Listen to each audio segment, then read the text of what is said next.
Bonsoir à toutes et à tous. Louange à Allah et que la paix et la bénédiction d'Allah soient sur son prophète et messager Muhammad, ainsi que sur sa famille et ses compagnons. Le secret du bonheur. Le bonheur est le seul but sur terre que la grande majorité des gens cherchent à atteindre. Mais seuls les croyants peuvent atteindre le bonheur véritable, l'éternel bonheur. Les croyants qui suivent les prescriptions de Dieu. Et une des grandes prescriptions, les plus importantes et les plus aimées de Dieu, c'est le respect envers ses parents, et plus particulièrement la mère. Ce n'est pas pour rien que notre prophète, paix et bénédiction sur lui, a dit « Le paradis se trouve même sous les pieds de votre mère ». En effet, les parents doivent avoir énormément de valeur pour le croyant ou le non-croyant, et notamment pour la maman. La mère est reconnue comme le pilier du foyer, l'un des fondements de l'éducation. Elle mérite amplement toute la bonté qu'on peut lui apporter, que ce soit par le comportement ou les actes. Le prophète d'ailleurs, paix et bénédiction sur lui, a dit « Profitez d'un des plus grands biens sur cette terre, votre maman, tant qu'elle est en vie. » La maman est un sujet sensible dont certains n'ont pas encore conscience, et nous demandons à Allah de les guider vers des actes méritoires envers elle, envers le papa, envers les deux parents. La bienveillance envers nos parents occupe une place primordiale dans nos vies, venant juste après notre relation avec Dieu. Quelle que soit la générosité dont nous faisons preuve à leur égard, elle ne peut égaler ne serait-ce que d'une fraction de ce qu'ils ont sacrifié tout au long de leur existence pour nous. Allahu Akbar.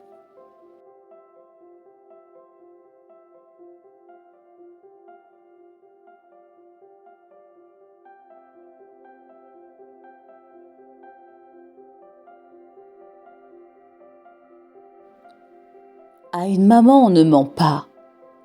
On peut grandir et même vieillir, mais pour sa maman, on est toujours un petit enfant. Comment décrire l'amour d'une mère ? L'amour d'une mère est le seul amour invincible. Le cœur d'une mère est le chef-d'œuvre même de Dieu, que même la mort ne peut tuer, car il est éternel. S'il fallait définir une maman, ce serait une personne aimante, bienveillante, attentionnée pour sa progéniture. Le prophète, paix et bénédiction soient sur lui, insistait beaucoup par ses hadiths sur la grande place de la mère dans la communauté musulmane. Ibn Abbas, qu'Allah l'agrée, rapporte qu'un homme demanda au prophète, paix et bénédiction soient sur lui, « Quiconque embrasse les yeux de sa mère, cela sera pour lui une protection contre le feu. » Allahu Akbar. La religion musulmane accorde donc une grande importance au bon comportement envers les parents. La bienséance envers eux est une preuve de la foi. En effet, elle est clairement énoncée dans le Saint-Coran, ainsi que dans la tradition prophétique du messager d'Allah, paix et bénédiction soient sur lui. Le hadith, le bon comportement est une noble qualité qu'il est demandé aux musulmans d'adopter. L'islam enseigne aux croyants la bonne compagnie à donner aux parents, mais plus particulièrement à la mère. Alors, qu'est-ce que le secret du bonheur ?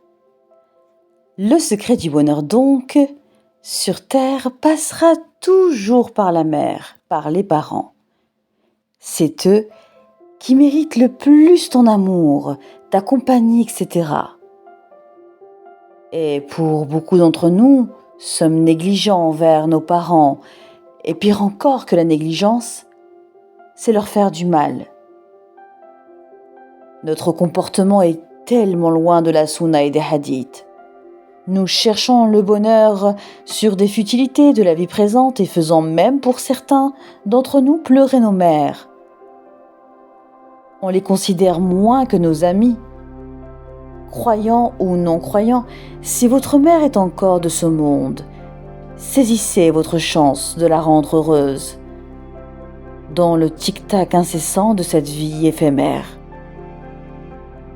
Je me devais de faire cette vidéo sur un sujet qui me tenait à cœur, car par expérience, j'ai été négligente et parfois même dure envers ma maman. Quelle honte! Et je sais que pour beaucoup d'entre nous, c'est pareil.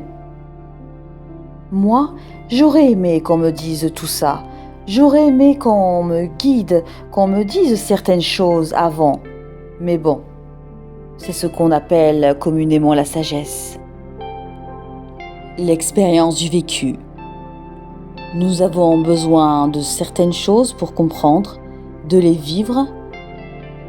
Mais pour tous ceux qui écouteront cette vidéo, je vous en prie, soyez doux, bienveillants avec vos mères et pères d'ailleurs. Et pour ceux qui ont perdu un ou deux parents, faites des prières pour eux, tous les jours. Et si vous avez péché contre eux, vous leur avez fait du mal avant qu'ils partent, sachez que Dieu est miséricordieux. Il n'est jamais trop tard, ou trop tôt d'ailleurs, auprès de Dieu, pour demander pardon. La seule manière pour vous de leur faire du bien après leur départ de ce monde, c'est de prier pour eux. Toujours par expérience donc, à chaque fois que je fais sourire ma mère ou fais du bien à un de mes parents, Dieu m'accordait de suite tout ce que je désirais. Et c'est de là que Allah me fait comprendre que pour celui qui leur fait du mal, il sera foncièrement malheureux, ou au mieux, connaîtra des petits instants de bonheur éphémères. Et au contraire, depuis que je leur fais du bien, Dieu m'accorde tellement, alhamdulillah, louange à Dieu. Merci Seigneur pour tes épreuves, je les embrasse, car elles sont là pour me faire grandir. Il n'y a pas d'échec, que des expériences. Et seul l'amour de Dieu réside et résidera. Alors toi qui m'écoutes, tu sais qu'il n'y a pas de hasard. Si tu es tombé sur cette vidéo, c'est que ce message est pour toi. Tu veux réussir dans ta vie? Fais du bien à tes parents de toutes les manières possibles. S'ils sont partis, s'ils ne sont plus de ce monde, fais des prières sur eux. Si tu es fâché avec eux, réconcilie-toi très vite. Pardonne-leur. Fais-toi pardonner auprès d'eux. Pour l'amour de Dieu, et Dieu t'exaucera. Amin.